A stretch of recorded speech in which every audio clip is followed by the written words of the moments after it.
Pemirsa, terima kasih Anda masih bersama kami di Selamat Pagi Indonesia. Jelang pelaksanaan pemungutan suara pemilihan kepala daerah Pilkada serentak 27 November 2024. Ada berbagai persiapan terus dilakukan di sejumlah KPU provinsi, kabupaten, dan kota. Salah satunya adalah KPU Papua Barat. Komisi Pemilihan Umum Provinsi Papua Barat melakukan berbagai persiapan dengan matang dalam rangkaian Pilkada 2024. Di antaranya logistik yang sudah terdistribusi ke KPU Kabupaten. Meski hanya diikuti oleh satu pasangan calon gubernur dan wakil gubernur, KPU Papua Barat menyiapkan berbagai persiapan.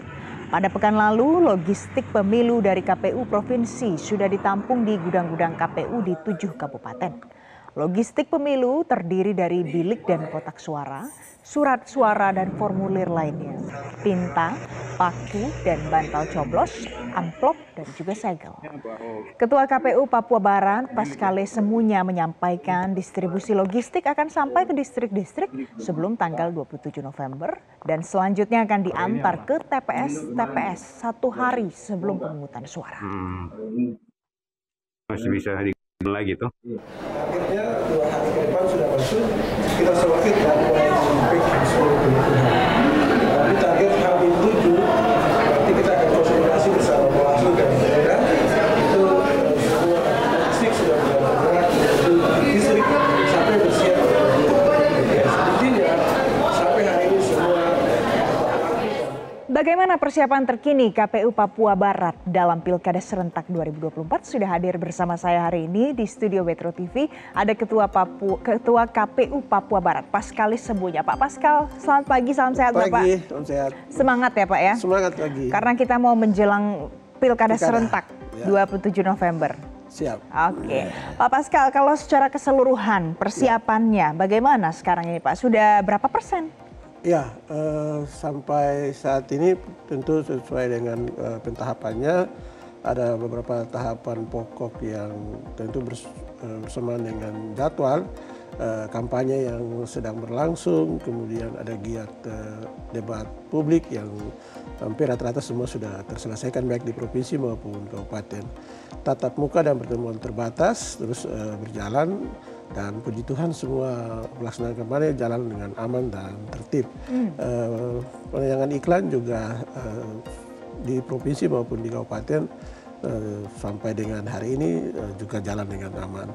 Di samping itu tentu bersamaan dengan persiapan logistik pemilu dan penguatan badan ad hoc untuk pelaksanaan pemungutan suara. Di logistik tentu menjadi tanggung jawab KPU, Bawaslu sama semua dukungan terutama pihak Polda Papua Barat. Kita menyisir pabrik-pabrik, kemudian memberi dukungan langsung atas distribusi. Karena belajar dari pemilu legislatif kemarin, terutama di perpindahan dari Jakarta menuju Manokwari dan Sorong dan selanjutnya dilanjutkan di Manokwari Raya dan Fafakaimana. Dan puji Tuhan dengan pola itu semua sudah berjalan dengan baik. Termasuk beberapa surat suara yang karena setelah disortir kekurangan dan rusak juga sudah sampai, dan saat ini sudah persiapan packing dan akan diatur waktu untuk menuju gudang di PPD dan di TPS. Di sisi lain, kemudian bersamaan dengan itu adalah setelah di internal kelembagaan penguatan badan ad hoc, terutama tanggal 7 kemarin sudah dilantik 1.341 dari seluruh TPS di Papua Barat, yang kemudian komponennya kan ada 7 dan 25 dan dilakukan serentak dan semua sudah selesai. Sekarang tinggal penguatan kelembagaan dalam bentuk metode training of trainer kepada PPD atau panitia pemilihan distrik kecamatan, dan akan melanjutkan kepada KPPS bersama dibantu oleh PPS-nya di kelurahan agar kemampuan mengelola baik tahapan pemungutan suara di tanggal 27 sampai dengan rekapitulasi ataupun hitungannya, dan dibantu dengan transparansi hasil berbentuk si rekap. Kami coba berbenah untuk membawa transparansi hasil hampir dalam pelaksanaan pilkada dari 2000, terutama di Undang-Undang Pilkada sekarang 2015, 2016, 17 dan 20, satu tantangan yang masih mengganjal terutama adalah transparansi hasil, di mana yang menggunakan Sirekap menggunakan Sirekap, angkanya masih jauh dari harapan. Sejak 2017, Pilkada 2020 kemarin, dan kami masih mengantisipasi itu, dan data kami bahwa untuk keserentakan, untuk tepat waktu, dan untuk partisipasi itu kami terus mempertahankan ritme kerja karena belum tercatat sejak 2020 kemarin dan 2017 terutama ada di TPS itu terjadi pemungutan suara susulan hanya karena distribusi logistik yang terlambat. Nah, itu polanya tetap kami pertahankan dengan kerja keras untuk mendesain strategi, terutama topografi wilayah, kan kami yang tinggal dan kami tahu cuaca, cara mengerjakannya, dan kapan itu didorong dengan tepat waktu. Dengan semua bahan yang sekarang sudah siap di gudang KPU Kabupaten terutama dan di cadangan surat-suaranya yang ditampung di KPU Provinsi, maka optimisme kami untuk menuju 27 ini semakin terbuka, kecuali hal-hal lain yang kemudian seperti di luar kendali ya Pak ya? Gangguan alam terutama cuaca dan lain sebagainya. Tapi secara keseluruhan untuk potensi-potensi ada masalah terkait dengan logistik sudah ditanggapi ya dengan sudah, cepat oleh KPU? Itu tadi ini bagian yang kami posisinya tetap mempertahankan kinerja keberhasilan bagian ini. Baik. Nah, nanti kita bicara lagi pemirsa soal transparansinya bagaimana, sosialisasinya kepada masyarakat bagaimana untuk menjelang Pilkada serentak kali ini di Papua Barat. Kita jeda terlebih dahulu, tetaplah bersama kami.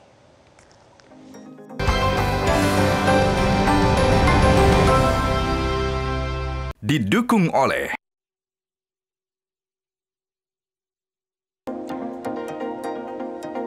pemirsa, saya di studio Metro TV masih bersama Ketua KPU Papua Barat, Pascal Semunya. Pak Pascal, kalau kita tadi bicara soal catatan terobosan KPU kali ini. Ini kan kalau untuk Pilgub Paslon Tunggal, apa catatannya untuk memberikan edukasi, sosialisasi kepada masyarakat seputar Paslon Tunggal ini? Iya, pertama sejak pemilihan kepala daerah pertama ya di 2011 dan berturut-turut, ini pertama kalinya provinsi yang berusia 25 tahun ini menghadapi sebuah kontestasi pemilu gubernur dengan paslon tunggal. Tentu pertama harus masyarakat pahami dalam bentuk sosialisasi bahwa paslon tunggal ini sah dalam demokrasi karena ada tempat masyarakat menyampaikan suaranya kalau sependapat dengan pasangan calon nomor 1 misalnya sekarang di Papua Barat real hari ini adalah pasangan Bapak Dr. Anus Tumingus Mandacan MSc dan Bapak Muhammad Lakotani SH MSc, maka silahkan dia memilih nomor 1. Dan karena dia sudah undi nomor 1, maka nomor 2-nya adalah kolam kosong. Suara ini sudah tercetak dengan format demikian, tinggal karena ini perdana, walaupun pernah di kabupaten itu juga sudah mengalaminya dan bukan hal yang baru. Misalnya di Kabupaten Manokwari Selatan, di Kabupaten Pegunungan Arfak, yang kemudian menghadapi surat-surat kosong, tapi masyarakat tetap memilih dengan partisipasi tinggi. Itu menjadi modal pertama kami untuk terus memberikan sosialisasi bahwa sama Pilkada 2020 kemarin ketika mereka sudah menghadapi sebuah format kota kosong, jadi bukan hal yang baru. Oke, jadi masyarakat sudah teredukasi, sudah tersosialisasi soal hanya ada satu pasangan calon. Itu di 2020 kemarin sudah mereka lalui itu. Nah, kali ini ada di surat suara gubernur. Di bupatinya di 7 kabupaten semua tercetak dengan surat suara bergambar dua paslon dan ada terbanyak adalah 4 paslon. Oke. Nah Pak, ini kan kalau untuk debat untuk Pilgub kemarin kan sudah ada 2 kali ya diselenggarakan di 27 Oktober dan 6 November pemirsa. Dari 2 debat ini apa catatannya Pak yang bisa diperoleh? Iya, pertama kami coba mengedukasi masyarakat bahwa kalau nanti dia melawan kolom kosong, jangan ada image bahwa nanti juga Pak Duamu menang misalnya. Belum tentu, karena suara itu dihitung dari hasil coblos, bukan hasil pendapat. Kalau hasil pendapat kan nanti surat-suara saja jadi tidak sah dong. Nah, itu berpengaruh. Yang kedua, di dalam debat ini terus kami memperkenalkan visi misi calon. Ada pemahaman yang keliru, misalnya itu semua partai sudah diambil, kemudian ini kota kosong, dan nanti juga ada satu hal yang perlu kita edukasi ke masyarakat, bahwa yang mendaftarkan ini kan adalah partai politik. Di Papua Barat 17 partai bersepakat mendaftarkan pasangan Duamu, dan 1 partai itu juga bersepakat tetapi dokumennya tidak lengkap. Betul. Nah, ini bukan masalah kota kosong atau seluruh partai, tetapi ini menyangkut aspirasi masyarakat, dan partai sebagai penyambung aspirasi itu sudah menilai, mengukur, adalah menyangkut kepantasan dan kelayakan. Kalau mereka sudah menghitung kelayakan, kepantasan bahwa untuk gubernur berikut itu adalah pantas disodorkan ke masyarakat, pasangan calon ini sudah mereka bersepakat dan mendaftarkan dan sudah selesai. Nah, kepantasan dan kelayakan ini akhirnya harus diukur oleh masyarakat. Silahkan masyarakat sependapat dengan partai yang mendaftarkan dari hasil pemilu sebelumnya, maka hasilnya akan kita lihat di 27 November nanti. Dan juga karena ini kolom kosong, ada konsekuensi kolom kosong yang terus kita sosialisasikan seperti pemilu di kolom kosong pada saat 2020 lalu. Misalnya berlaku 50+1 atau harus menang mutlak. Karena ini 2 paslon, otomatis kan pasti ketemu 50+1-nya. Sekarang siapa yang unggul? Ya, kalau pasangan Duamu unggul, otomatis akan dilantik tanggal 7 Februari 2025 dan akan menjabat selama 5 tahun sampai 7 Februari 2030. Sedangkan kalau kolom kosong, maka seperti biasa yang saat ini terisi adalah penjabat gubernur. Dan itu sudah tersosialisasi kepada masyarakat? Terus kami sosialisasikan dalam sambutan debat, dan nanti akan ditunjuk oleh Bapak Presiden Prabowo untuk melanjutkan pemerintahan ini. Yang kedua, bahwa agenda pemerintah ini sedang menuju Indonesia Emas. Dimulai dengan Papua Emas 2040. Masyarakat harus sadar dengan sosialisasi KPU dan pemerintahan kita di negara kesatuan Indonesia, bahwa di Papua Barat itu untuk mengejar 2040 yang sisa beberapa tahun dengan plus Undang-Undang Otonomi Khusus, kita membutuhkan pemimpin definitif orang asli Papua yang membawa kepada kesejahteraan Papua Emas. Nah, inilah edukasi atau yang benar untuk terus kita sosialisasikan agar masyarakat mengerti bahwa pemerintahannya begini, dan apakah pantas saya memilih pasangan calon atau saya berbeda pendapat. Ini belum layak. Silahkan kolom kosongnya tersedia. Jadi ini adalah salah satu cara yang menarik ya Pak Pascal ya, untuk mengedukasi masyarakat, sosialisasi, memberikan pemahaman supaya bisa menentukan pilihan antara pilih satu pasangan atau memilih kota kosong. Itu adalah hak masyarakat pada saat nanti pilkada serentak. Nanti kita akan bahas lagi Pak soal tingkat partisipasi, karena mengingat banyak pemilih muda untuk pilkada serentak kali ini. Tetaplah bersama kami pemirsa, nanti usai jeda.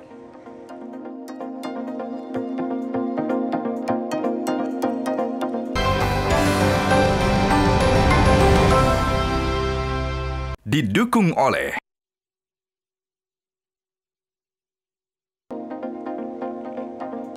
Anda masih bersama kami di Selamat Pagi Indonesia pemirsa. Saya juga masih bersama Ketua KPU Papua Barat Paskalis Sembunya. Pak Pascal, kalau kita bicara tingkat partisipasi di Papua Barat, belajar dari pilkada sebelumnya, bagaimana tingkat partisipasi?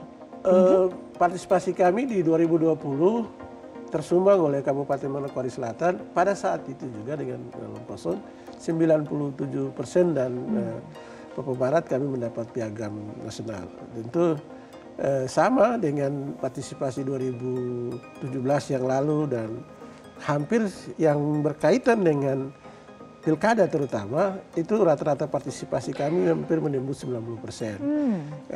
Ada satu keistimewaan kalau menghadapi surat suara yang simpel dan rasa masyarakatnya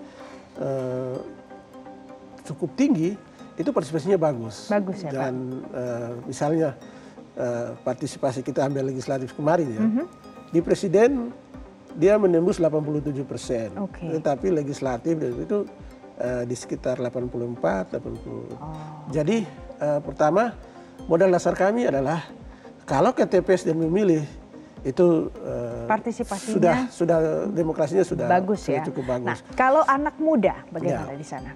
Ya, karena dengan partisipasi tertinggi ini dan dibuktikan dengan tentu rata-rata pemilih ke TPS surat-surat tentu di dalamnya sudah terinclude anak-anak muda. Dan hampir kami masif karena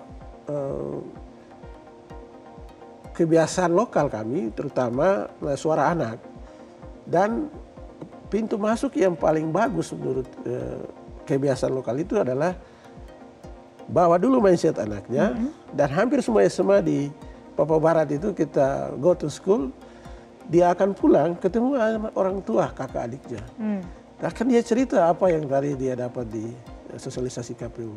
Dan itu terbukti di pelaksanaan pemungut hitung dan hasil partisipasi termasuk anak.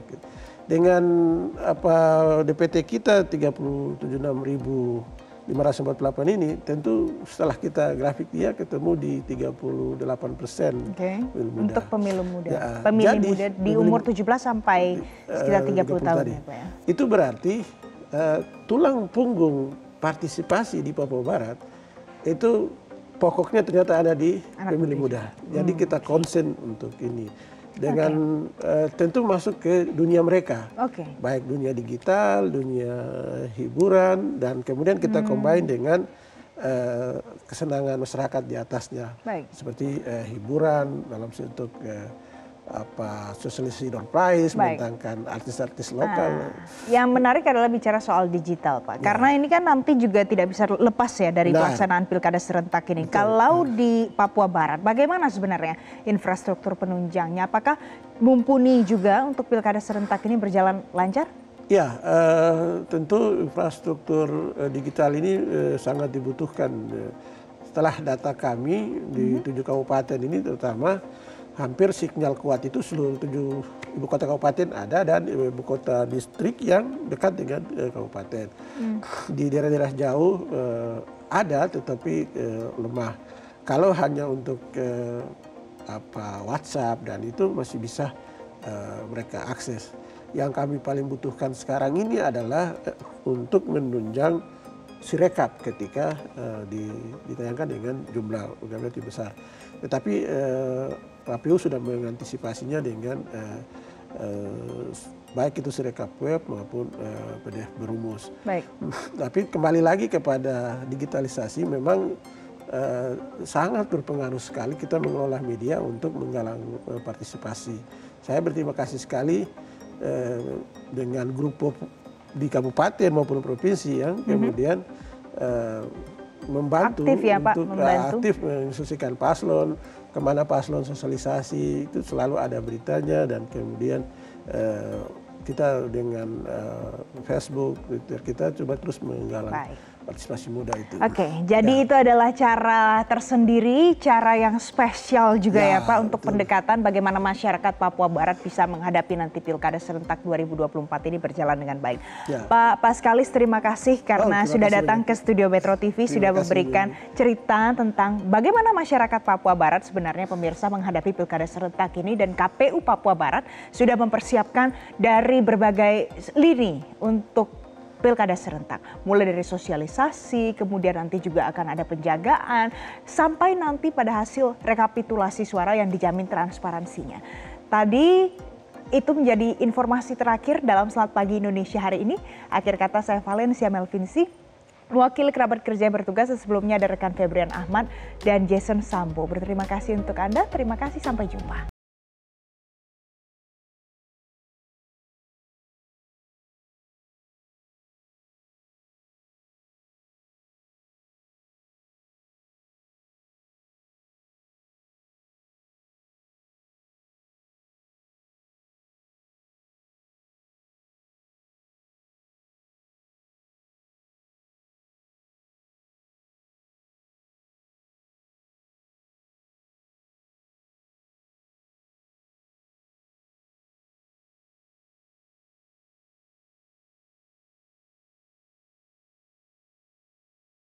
Jelajahi cara baru mendapatkan informasi. Download Metro TV Extend sekarang.